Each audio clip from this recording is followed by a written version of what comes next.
जय हिंद दोस्तों, वंदे मातरम। लव जिहाद की बात करें चाहे धर्मांतरण की बात करें, फोर्सफुली ये मामले हमारे देश में पुराने नहीं हैं। लेकिन अभी तक क्या है कि सिर्फ एक तरफ से इस तरह की आवाज़ें उठती थी और लोग कहते थे कि आप किसी भी चीज़ को एक्सट्रीमिज़म की नज़र से देख रहे हैं और वो गलत है। लेकिन अब जब सिख समुदाय को ऐसा समझ में आया कि यार जम्मू कश्मीर में तो कुछ अलग ही पिक्चर चल रही है, और जब वहाँ सिरसा साहब जो हैं उन्होंने भाजपा का विरोध करना शुरू किया और बाद में एक लड़की की तस्वीरें भी सामने आई जिसको कि वहाँ से छुड़ाकर एक दूसरे सिख समुदाय के व्यक्ति से उसकी शादी कराई गई। उसके बाद इस मामले की सुध अब कई सारे लोग ले रहे हैं और इसी को लेकर रमणीक सिंह मान जो हैं, इनका नाम रमणीक सिंह मान जो है, ये एक एनालिस्ट हैं।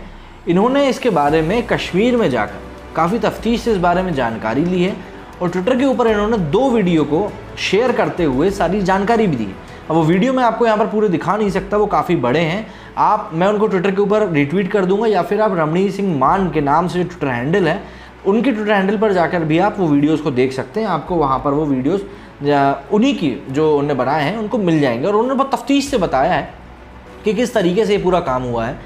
तब तक के लिए मैं आपको इस वीडियो में बताऊंगा कि उन्होंने इस वीडियो में दरअसल कहा क्या है, जिससे कि आपको भी पता चले कि उन्होंने कितने ज़रूरी बात को कितने सहज ढंग से आपके सामने रखा है और आप लोग भी इसको सुनने के बाद सोचने में मजबूर हो जाओगे कि आखिर ये जो जबरन धर्मांतरण हो रहा है इसका सबसे बड़ा कारण क्या है और ये क्यों हो रहा है। जम्मू कश्मीर में सिख समुदाय की लड़कियों के अपहरण, निकाह और जबरन धर्मांतरण के आरोप का चर्चा इस समय जोर पकड़ी हुई है। इसी बीच राजनीतिक विश्लेषक रमणीक सिंह मान ने श्रीनगर जाकर पूरी स्थिति को समझा है और सोशल मीडिया के माध्यम से लोगों को अवगत कराया है।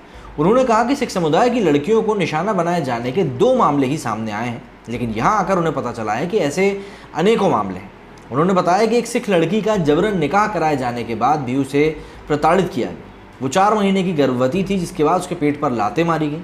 उन्होंने याद दिलाया कि कैसे 90 के दशक में कश्मीरी पंडितों के नरसंहार उन्होंने घाटी से भगाए जाने के बाद 2000 में चितसिंहपुर में 35 सिखों को मार डाला गया था। उन्होंने कहा कि तब से लेकर आज तक सिख समुदाय चट्टान की तरह इस्लामी कट्टरवाद का सामना कर रहा है। उन्होंने बताया कि यूनाइटेड सिख कश्मीर संस्था के जरिए कई सिख युवा जम्मू कश्मीर में एकता का प्रदर्शन करते हैं। उन्होंने बताया कि हालिया धर्मांतरण विवाद और लव जिहाद के तहत जम्मू कश्मीर में अधेड़ उम्र के लोग अपनी आधी से भी कम उम्र की लड़कियों के साथ निकाह कर रहे हैं। उन्होंने कहा कि स्थानीय स्तर पर इन घटनाओं के खिलाफ लड़ाई लड़ने वालों को कभी क्रेडिट नहीं दिया जाता। रमणीक सिंह मान ने इस बात का से दुख जताया कि कोई एक राजनेता दिल्ली से आ जाता है तो वह पूरे मुद्दे को हाईजैक कर लेता है। उन्होंने आरोप लगाया कि दिल्ली से आए ये नेता जम्मू कश्मीर के जिन नेताओं को मीडिया के सामने ललकारते हैं, असल में वो उनकी ही मेहमान नवाजी का लुत्फ़ भी उठाते हैं। उन्होंने ऐसे नेताओं को मुद्दे से भटकाने का आरोप लगाते हुए कहा कि असल में ज़मीन पर संघर्ष कर रहे लोगों का क्रेडिट वो पूरी तरह से चुरा लेते हैं। उन्होंने कहा कि सिरसा भी सिद्धू ब्रीड के ही नेता हैं। जाहिर सी बात है वो यहाँ पर सिरसा साहब के ऊपर ही इशारा कर रहे थे। उन्होंने कहा कि असल मुद्दा कुछ और है, उसे वो छिपा जाते हैं और उससे लोगों का ध्यान भटका दिया जाता है। उन्होंने कहा कि सिख लड़कियों के खिलाफ जबरन धर्मांतरण और लव जिहाद बड़े ही व्यवस्थित तरीके से पूरी साजिश के साथ हर जगह किया जा रहा है। उन्होंने पूछा कि दोनों हाथ उठाकर हालेलुया का नारा लगाने वाले कैसे सिख हित में काम कर सकते हैं। उन्होंने पूछा कि पाकिस्तान जाकर वहाँ के प्रधानमंत्री इमरान खान और उनकी फ़ौज के मुखिया को गले लगाने वाले सिखों के लिए आखिर क्या ही करेंगे। रमणीक सिंह मान ने इस बात से नाराज़गी जताई कि अब तक अकाली दल के मुखिया सुखबीर सिंह बादल या फिर कांग्रेस के नवजोत सिंह सिद्धू ने अब तक इस मामले पर चू तक नहीं किया।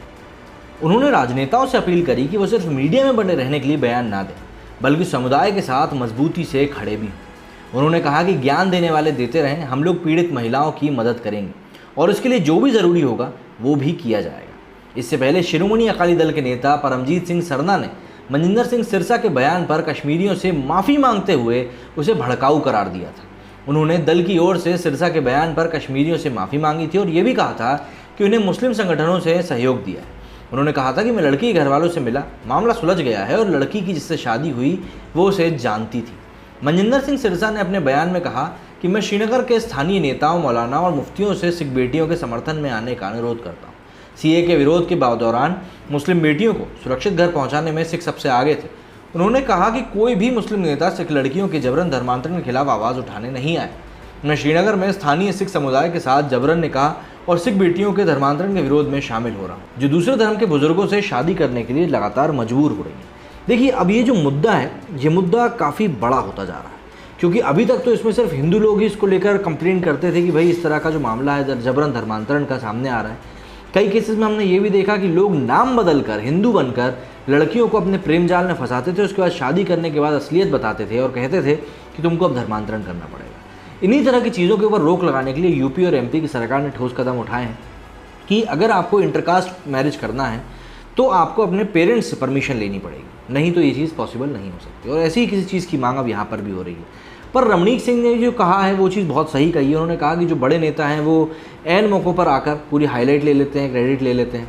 वहीं साथ ही उन्होंने नवजोत सिंह सिद्धू जो कि हर एक मुद्दे के ऊपर बोलते रहते हैं, हालांकि वो आजकल अपनी सिर्फ राजनीति चमकाने में लगे हैं, उनको भी लेकर बोला कि भैया वो क्यों नहीं बोल रहे। अब आप लोगों का इस पूरे मामले के ऊपर क्या कहना है मुझे कमेंट करके ज़रूर बताइएगा, क्योंकि आपकी राय मायने रखती है। मेरे स्टूडियो में फिलहाल इतना ही। जय हिंद, जय भारत।